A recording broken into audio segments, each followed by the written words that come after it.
আমি চট্টগ্রাম ইউনিভার্সিটির সি ইউনিটে 219তম স্থান। আমার এডমিশন জার্নির উল্লেখযোগ্য ভূমিকা পালন করেছে তানভীর স্যার এবং মূলত আমার পুরো এডমিশন জার্নিতে একটা মেইন বিষয় ছিল আমি রেগুলার ক্লাস করতাম, যত যাই কিছু হয়ে যাক। আসসালামু আলাইকুম, আমি মোহাম্মদ মাহমুদুল হাসান। আমি গভর্নমেন্ট মুসলিম স্কুল থেকে এসএসসি এবং গভর্নমেন্ট কমার্স কলেজ থেকে এসএসসি পাস করেছি। আমি 2023-24 শিক্ষাবর্ষে আমি চট্টগ্রাম ইউনিভার্সিটির সি ইউনিটে 219তম স্থান এবং চট্টগ্রাম ইউনিভার্সিটির ডি ইউনিটে 694 স্থান, ঢাকা ইউনিভার্সিটির সি ইউনিটে আমি 809তম এবং রাজশাহী ইউনিভার্সিটির বি ইউনিটে আমি 880তম স্থান অর্জন করেছি। আমার এডমিশন জার্নির উল্লেখযোগ্য ভূমিকা পালন করেছে তানভীর স্যার এবং মূলত আমার বিশেষ কিছু কয়েকজন স্যার, যাদের গাইডলাইনের কারণে আমি আমার সফলতাটুকু অর্জন করতে পেরেছি। যাদের গাইডলাইনের কারণে আমি খুব সহজেই আমি ইউনিভার্সিটি চান্স পেয়েছি। আমি তানভীর স্যারের কাছে এডমিশন টেস্টের সময় ইংলিশটা পড়ছিলাম। ওনার গাইডলাইন, তারপর ওনার লেকচার শিট, ওনার বইগুলা, ওগুলো আমাদের জন্য খুবই ইফেক্টিভ ছিল।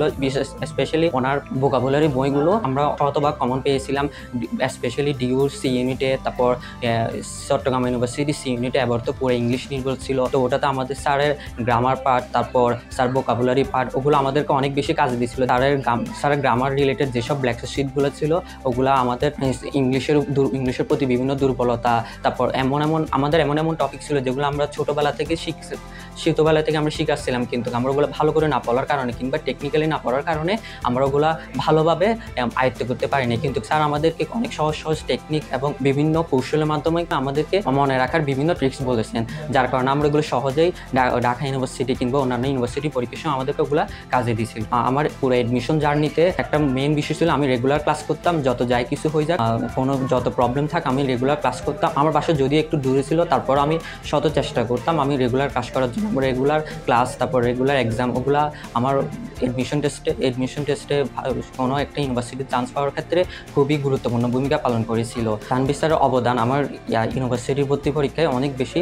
তো আমার ছোটো ভাই যারা আছে, যারা সামনে এডমিশন টেস্টে অংশগ্রহণ করবে কিংবা যারা এখনও ইচ্ছা আছে কোনো ঢাকা ইউনিভার্সিটি অথবা চট্টগ্রাম ইউনিভার্সিটি অথবা অন্যান্য ইউনিভার্সিটিতে পড়ার ইচ্ছা আছে, তাদের প্রতি আমার গাইডলাইন হলো যে ইন্টার থেকে যদি সিরিয়াস থাকা যায়, ইন্টার ফার্স্ট ইয়ার থেকে যদি পুরো আমাদের এসএসসির যে সিলেবাস আছে ওটা যদি কমপ্লিট করা যায়, তাহলে আমরা ইন্টার সেকেন্ড ইয়ার থেকে যদি আস্তে আস্তে একটু করে প্রিপারেশন নেওয়াটা যদি শুরু করি, তাহলে আমরা অবশ্যই কোনো না কোনো ইউনিভার্সিটিতে অবশ্যই চান্স পাবো। এক্ষেত্রে আমার পরামর্শ হলো, চট্টগ্রামে অনেক ইংলিশ কোচিং সেন্টার থাকলেও সবাই সবভাবে পড়ালো, কিন্তু তানভীর স্যারের অভিজ্ঞতা কিংবা পড়ানোর স্টাইল, তারপর তানভীর স্যার যে বইগুলো প্রোভাইড করে, তারপর লেকচার শিট, সব কিছুর দিক দিয়ে তানভীর স্যার এখানে অনন্য। তানভীর স্যারের সাথে অন্য কোনো স্যারের সাথে তুলনা করাই যায় না। তাই তোমরা কোনো দ্বিধাদ্বন্দ্ব না ভোগে তোমরা এডমিশনের জন্য তানভীর স্যারকে বাছাই করতে পারো।